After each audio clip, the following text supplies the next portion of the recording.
बिस्मिल्लाहिर्रहमानिर्रहीम। आज हम एस लेवल अकाउंटिंग जिसका कोड है 9706 वेरिएंट 22, इसका फेब मार्च 2022 का क्वेश्चन नंबर 3 करेंगे। और question number 1 and 2 already recorded है। आपको कराची एकेडमी के यूट्यूब चैनल की प्लेलिस्ट पे फोल्डर मिलेगा, वहाँ जाके देख सकते हैं।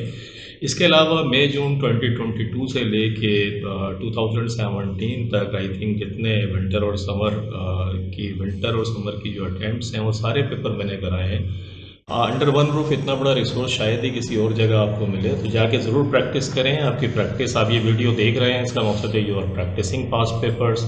तो ये तमाम पास्ट पेपर्स वीडियो फॉर्म के अंदर अवेलेबल हैं। It's all free just to facilitate you in your studies so that you can get easily A+ in your exams. तो कीप प्रैक्टिसिंग एंड स्माइलिंग। इंशाल्लाह आपके रिजल्ट्स भी अच्छे होंगे। तो आज हम क्वेश्चन नंबर 3 से स्टार्ट करेंगे और क्वेश्चन नंबर 3 रिलेट्स करता है पार्टनरशिप अकाउंटिंग से। पार्टनरशिप के अंदर तो ख़ास तौर पे एक बात मैं आपको बताऊं कि अगर आप कराची एकेडमी के यूट्यूब चैनल की प्लेलिस्ट पे जाएं तो वहाँ आपको जाके एक फ़ोल्डर मिलेगा। उस फोल्डर के अंदर आप देख सकते हैं उस फोल्डर में जाके कि जो पार्टनरशिप अकाउंटिंग से रिलेटेड जो क्वेश्चंस हैं वो अच्छी खासी तादाद में एक ही फोल्डर के अंदर आपको मिल जाएंगे। उसमें बेसिक से लेके एडवांस लेवल तक जितनी चीज़ें हैं वो सब मैंने कराई हैं। तो अगर किसी स्टूडेंट का पार्टनरशिप में कंसेप्ट सही नहीं है तो वो फोल्डर ज़रूर जाकर देखें, उसके अंदर बहुत हेल्पफुल आपके लिए हेल्पफुल होगा। So with all this, let's start from question number 3. Vipin, Feroz and Neeru have been in partnership for many years, sharing profits and losses in the ratio of 3:1 respectively. 3:1 की ratio से वो profit and losses को share करते हैं। Feroz decided to retire from the partnership with effect from 1 Jan 2022 के feroz ने decide किया कि वो पार्टनरशिप से रिटायर हो जाएगा जनवरी 2022 को। On this date the statement of financial position was available. उस डेट को ये रिटायर हो रहा है, पार्टनरशिप रिटायरमेंट का क्वेश्चंस है। और on this date the statement of financial position ये इस तरीके से दिया हुआ था। एसेट्स हैं, नॉन करंट एसेट्स आपको दिए हुए हैं, बुक वैल्यू करंट एसेट्स दिए हुए हैं। नॉन करंट एसेट्स ये हैं 132,000 के, इन्वेंट्री आपको दी हुई है, ट्रेड रिसीवेबल दिया हुआ है, कैश एट बैंक है, कैपिटल एंड लाइबिलिटीज़ दी हुई हैं। विपिन का कैपिटल है, फेरोज़ का, नीरू का, इनके करंट अकाउंट्स भी दिए हुए हैं। और नीरू का जो है वो डेबिट बैलेंस है, बाकी का क्रेडिट बैलेंस है। अगर ये माइनस ब्रैकेट में हो तो इसका मकसद है नेगेटिव बैलेंस पे है, डेबिट साइड पर जाएगा। ध्यान में रखिएगा करंट लाइबिलिटीज़ में ट्रेड पेबल है, टोटल कैपिटल एंड लाइबिलिटीज़ दी हुई है। The following information is also available. Non current assets were revalued at 155,000। 155,000 के रीवैल्यू इन्होंने किए हैं। नॉर्मली होता ये है कि रिटायरमेंट के वक्त जो एसेट्स होते हैं और जो लाइबिलिटीज़ होती हैं उनकी मार्केट वैल्यू के ऊपर फिर देखते हैं, क्योंकि डेफिनेटली उसका जो बेनिफिट्स है, जो रिटायर्ड हो रहा है उसको भी उसका बेनिफिट चला जाए। अगर वैल्यूएशन पे प्रॉफिट है और अगर लॉस है तो उसका लॉस उसको भी फिर उसके हिस्से में भी आना चाहिए। तो ये नॉर्मल ट्रीटमेंट है पार्टनरशिप रिटायरमेंट की। 132,000 के ये एसेट्स थे और जो 155,000 के बिक रहे हैं तो ये फ़ायदा हो जाएगा। 132,000 के थे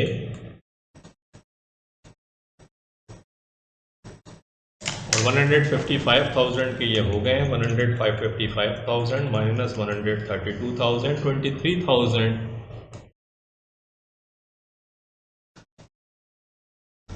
का ये गेन आपको हो गया। And inventory was revalued at $13,160 की। तो what was the real amount of the inventory when we see it comes 17,560 इसका अमाउंट था, 17,560। और ये डेफिनेटली इसकी वैल्यू कम हुई है 17,560।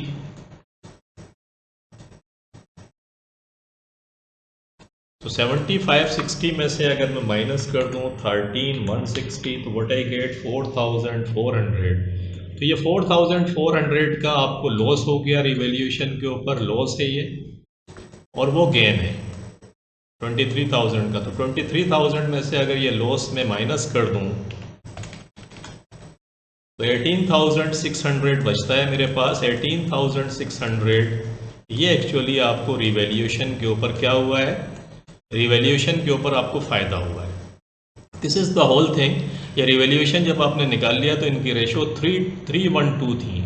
3:1 multiplied by 3/6 multiplied by 1/6 multiplied by 2/6। ये आप क्या निकाल रहे हैं, इनका रिवैल्यूएशन में जो शेयर्स है वो निकाल रहे हैं। 18,600 multiplied by 3 divided by 6, you get 9,300।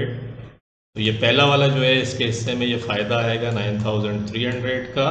18,600 multiplied by 1 divided by 6, तो ये आ जाएगा 3,100। दूसरे वाले को फ़ायदा होगा 3,100 का, और 18,600 मल्टीप्लाइड बाई 2 डिवाइडेड बाई 6, 6,200।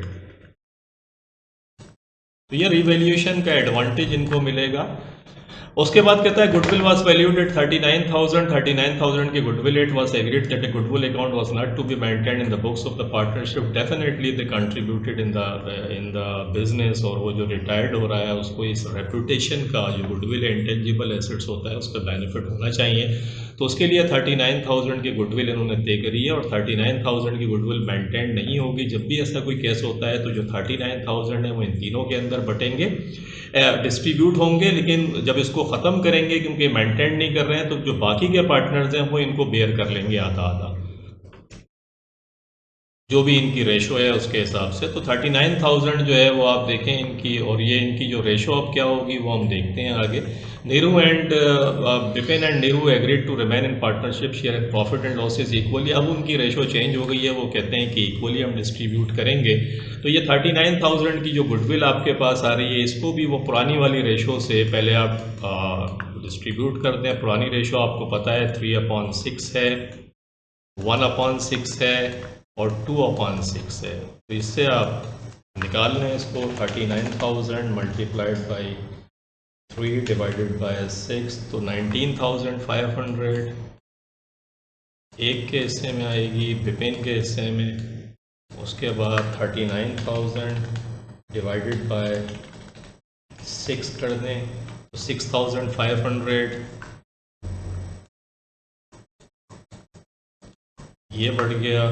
उसके बाद 39,000 मल्टीप्लाइड बाई 2 डिवाइडेड बाय 6 कर दें 13,000। ये गुडविल का शेयर है, और गुडविल क्योंकि मेंटेन नहीं हो रही है, तो जब गुडविल मेंटेन नहीं होगी, और अब इनकी जो न्यू रेशो, याद रखिएगा जब गुडविल मेंटेन नहीं होगी तो उसको जब राइट ऑफ करते हैं तो जो न्यू रेशो है, न्यू रेशो कहता है इक्वली का मकसद है 1/2, तो 39,000 को 1/2 अगर कर दें, दोनों के हिस्से में आधा आधा आएगा, तो 2 से करें 19,500। ये फिर आप डेबिट कर देंगे, इसको जहन में रखिएगा। जो गुडविल फर्स्ट एलोकेट होती है इनको, वो क्रेडिट होती है इनके पुरानी वाली रेशो से, और राइट ऑफ करते हैं नई वाली रेशो से। इसमें मेरे बहुत सारे सवाल हैं, ज़रूर जाकर देखें, बार बार मैं कह रहा हूँ, जिनके कंसेप्ट क्लियर नहीं है। On is retirement Feroz agreed to take a non current assets at its valuation 15,000। Feroz ने एक 15,000 का एसेट भी वो लेके चला गया। He agreed to leave the remaining amount due to him as a loan to the partnership. बाकी वो एग्रीड हुआ कि भाई बाकी जो उसको पैसे देने हैं पार्टनरशिप को, वो एज ए लोन वो दे देगा। तो फेरोज के करंट अकाउंट को भी हमें देखना है। फेरोज का करंट अकाउंट 1980 जो है वो डेबिट बैलेंस है, आप देख रहे होंगे ब्रैकेट के अंदर दिया है, और इसका क्रेडिट बैलेंस जो है ये है। तो सबसे पहले मांग क्या रहा है आपसे वो देखते हैं।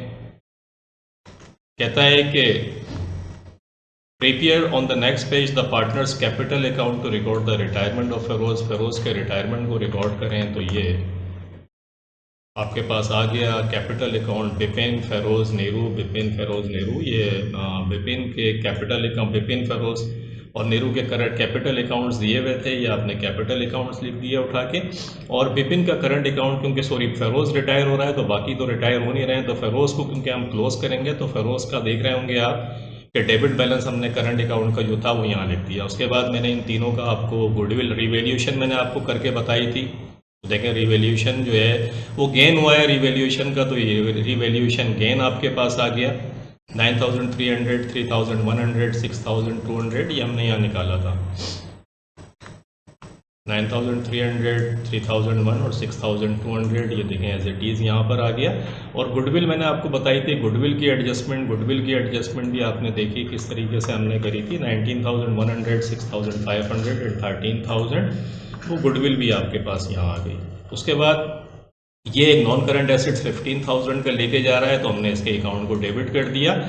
उसके बाद फिर यही एडजस्टमेंट थी, आप इनको क्रेडिट साइड का टोटल कर लें और क्रेडिट साइड करके जो बैलेंस है वो बैलेंस आप दिखा दें उठा के। इन दोनों का तो डेबिट साइड ज़्यादा थी, तो वो बैलेंस रेडी, क्योंकि ये दो तो बिपिन और नीरू जो हैं ये तो बिज़नेस में रहेंगे, तो इसलिए इनका बैलेंस रेडी हो गया। और इसका जो बैलेंस आया था वो क्योंकि ये लेके नहीं जा रहा है, इसने लोन दे दिया, तो उसके आगे लोन लिख के लेजर को बराबर कर दें। और फेरोज़ क्योंकि चला गया, उसका अकाउंट बंद हो गया, लोन के अंदर हमने 36,920 लिख दिया। बाकी जो उनका बैलेंस डी है वो बैलेंस डी बन जाएगा नेक्स्ट मंथ के अंदर आके।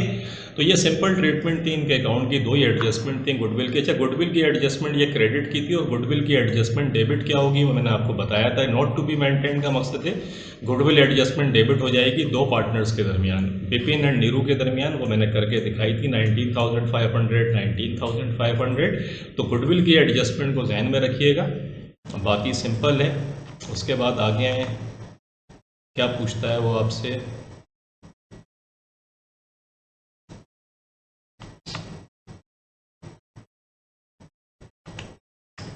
कहता है कि Bipin and Neeru have agreed the following for the new partnership. New partnership के लिए वो क्या एग्री हुए हैं, there will be no longer use current accounts, के वो करंट अकाउंट्स को इस्तेमाल नहीं करेंगे।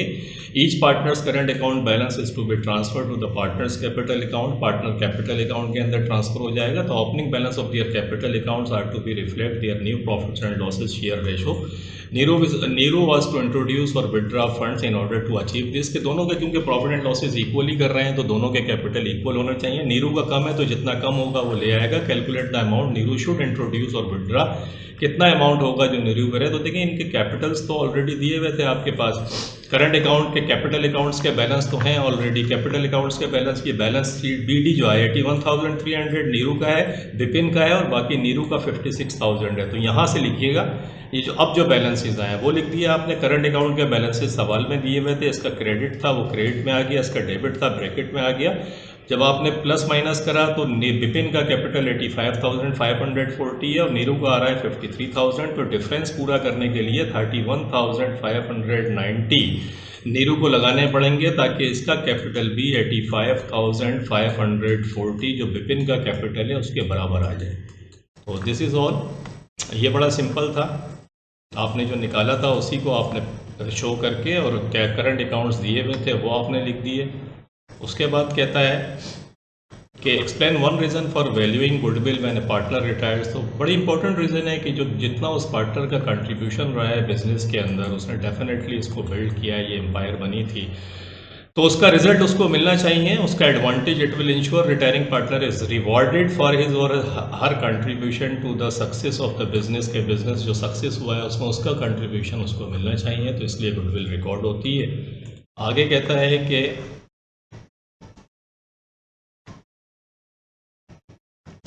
share state two reasons why it is usual not to maintain a goodwill account in the books of a partnership, कि क्यों उसमें मेंटेन नहीं करते।